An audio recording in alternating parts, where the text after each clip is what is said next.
Ibihe byiza banyarwandakazi aho muherereye mu gihugu hose kugeza kuri ubu ngubu ni itangazo ryihutirwa nje kubagezaho. Ni itangazo riturutse mu kigo cy'igihugu cy'ubuzima RBC cyamaze gutangaza ko icyorezo cya COVID-19 cyongeye kugaragara mu Rwanda.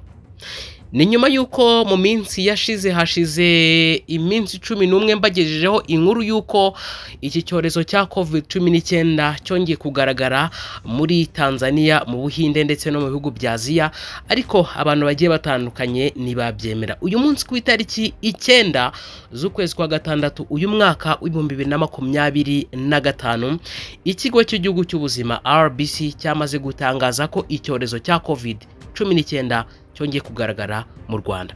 Mungundire mbareke mukurikirane ikiganiro nabagijeho mu minsi yatambutse mbabwira ko iki cyorezo gishobora kuza kuba cyagera mu Rwanda bidatinze. Ibihe byiza banyarwandakazi, barundikazi, bagandekazi, ndagira ngo twibukiranye neza mu mwaka w'2019 umujyi wa Wuhan mu Bushinwa nibwo hadutse icyorezo cya COVID-19 cyabanje kuza cyitwa coronavirus, kimara imyaka igera kuri 2 n'igice gisa nkaho gicogwe, nibwo nyuma yaho haje icyitwa Marburg. Ibi ni ibyorezo byashegeshe isi muri rusange, ibikorwa remezo byarahagaze, amashuri, business zitandukanye. Ngira ngo murabizi ko ni icyorezo mu by'ukuri cyakomye mu nkokora isi yose muri rusange. Ibintu byakomeye kugeza kuri uyu munsi. Ni inkuru mu by'ukuri ireba buri munyarwanda wese, yaba ari mu Rwanda, yaba ari mu bice bitandukanye by'isi. Aya makuru arabareba. COVID-19 yongeye kugaragara mu bihugu bya Aziya, Amerika na Afrika. Ngira ngo ndaza kuza kuba nabagezaho bimwe mu bihugu rwose duturanye hano hakurya. Iyi COVID-19 yamaze kuza kuba yakongera kugaragaramo ndetse ikaba iri guhitana benshi. Iri ni itangazo rireba buri munyarwanda wese, niyo mpamvu ugomba kubana natwe tukakugezaho aya makuru cyane ko ari ingenzi. Aho ibi byorezo byatugejeje murabizi, aho byagejeje isi murabizi. Rero niyo mpamvu amakuru ngaya ataba agomba kubacika, muba mugomba kubana natwe kugira ngo tuyabagezeho 5 kuri 5. Niba ari ubwa mbere ugeze hano kuri uno muyoboro wacu, turagusaba gukanda kuri subscribe, nurangiza ufungure n'inzogera kugira ngo nubundi uzajye umwe mu ba mbere bagenda babona amakuru n'ibiganiro tugenda tubagezaho umunsi kundi. Ntagaye TV Rwanda, ishakiro ry'amakuru meza.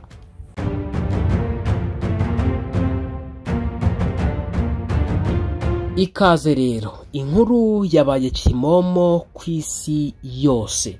Inkuru yabaye kimomo ku isi hose, mbisubiremo. Inzego z'ubuzima zitandukanye zo mu bihugu by'Ubuhinde, Amerika, Ubushinwa na Tanzania byamaze kwemeza ko icyorezo cya COVID-19 cyamaze kugaragara mu bihugu byabo ndetse ko hari abamaze guhitanwa nacyo. Ni nyuma yuko hari hashize imyaka igera kuri 2 nta gihugu na kimwe haba muri Afrika ndetse no hanze ya Afrika twumvisemo igisa n'icyorezo. Inzego z'ubuzima zivuga ko iki cyorezo giheruka kwibasira isi guhera mu mpera za 2019 kugera Gicurasi 2023, ubwo ishami ry'umuryango w'abibumbye OMS ryatangazaga itariki y'iki cyorezo gihangayikishije isi. Rero hari amakuru avuga ko guhera mu ntangiriro za Gicurasi uyu mwaka w'2025 iki cyorezo cyamaze kugarukana ubukana ku buryo nta gikozwe mu maguru mashya isi ishobora kongera kwisanga mu byago n'amakuba yayigwiriye mu myaka mike ishize. Iyi ni inkuru nabonye yagiye ikomeza kugenda igarukwaho n'abantu benshi, bati Imana iturengere, bati Imana iturinde, ati ibi byorezo aho byatugeze turahazi, ati Imana dusenga, Imana yumva amasengesho, Imana idukize ibi byorezo. Ngira ngo hari kuwa kabiri ku itariki ya 20 Gicurasi 2025, Minisiteri y'Ubuzima muri Tanzania nibwo yaje gutangaza ko umujyi wa Dar es Salaam mu mezi 3 ashize hagaragaye ubwiyongere bwa COVID-19 bungana na 16.8%. Ngira ngo ubwo muri kubyumva muri Tanzania rwose hano hakurya mu bihugu by'abaturanyi. Ibiro by'umuganga mukuru wa leta biyobowe na Dr. Grace Magembe byatangaje ko hari ubwiyongere bw'icyorezo cya COVID-19 muri iki gihe, by'umwihariko mu mujyi wa Dar es Salaam, hirya muri Tanzania, muri ibihugu rwose hano muri Afrika. Ngira ngo niba mubyibuka neza, niba icyorezo cyarahereye mu mujyi wa Wuhan mu Bushinwa, kigenda gikwira isi kigera mu Rwanda, ibyatubayeho murabizi, n'isi yose muri rusange, uyu munsi noneho kigeze hano hakurya mu bihugu by'ibituranyi, ibintu biraza kugenda gute? Ndagira ngo mu by'ukuri nkomeze mbagezeho iyi nkuru.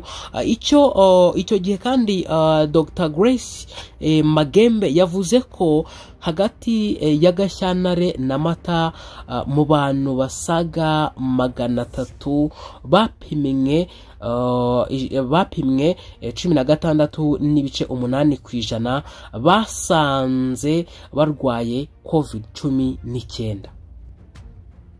Gusa ntabwo higeze hatangazwa niba haba hari ababa barahitanwe n'iki cyorezo. Iki kigo cy'Abanyamerika gishinzwe gukumira no kwita ku ndwara z'ibyorezo nacyo cyatangaje ko iyi ndwara yagaragaye ku bantu hafi 20, aho yiganje cyane muri leta ya South Dakota. Hanyuma kandi ubwoko bw'iki cyorezo bwagaragaye muri Amerika ni bushya bwitwa NB181, bwari bumaze iminsi bugaragara mu Bushinwa. Mu by'ukuri ngira ngo iki cyorezo ni icyorezo kiri guhera mu Bushinwa. Benshi bakavuga ko iki cyorezo ubundi ahanini impamvu gikunda guturuka hariya mu Bushinwa, cyangwa se ibyorezo byose byadutse bibanza guturuka hariya mu Bushinwa, nuko biriya bivugwa ko ari ibihugu bikunda kurya ibintu by'inyamaswa cyane.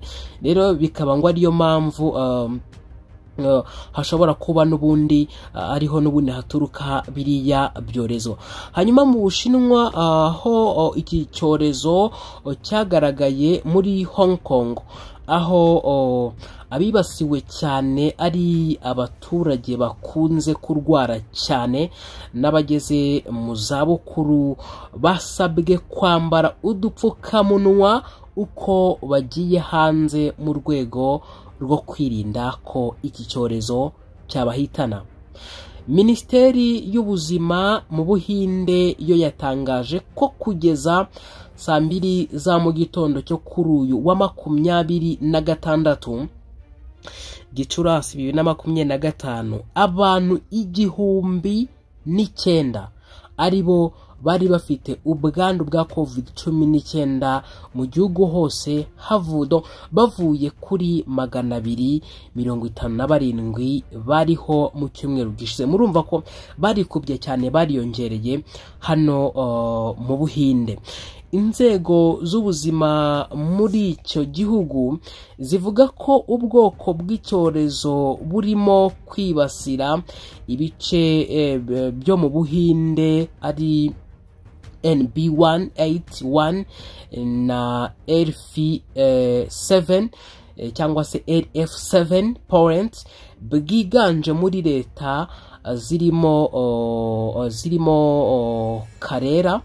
Kerala ndetse na Tamil Nadu, na Tengana, ngira ngo ni ibintu biba rwose bigoye kubisoma. Terengana, hanyuma hanahitwa Magarata n'umurwa mukuru wa Delhi, zimaze iminsi zitangaza izamuka ry'imibare y'abanduye.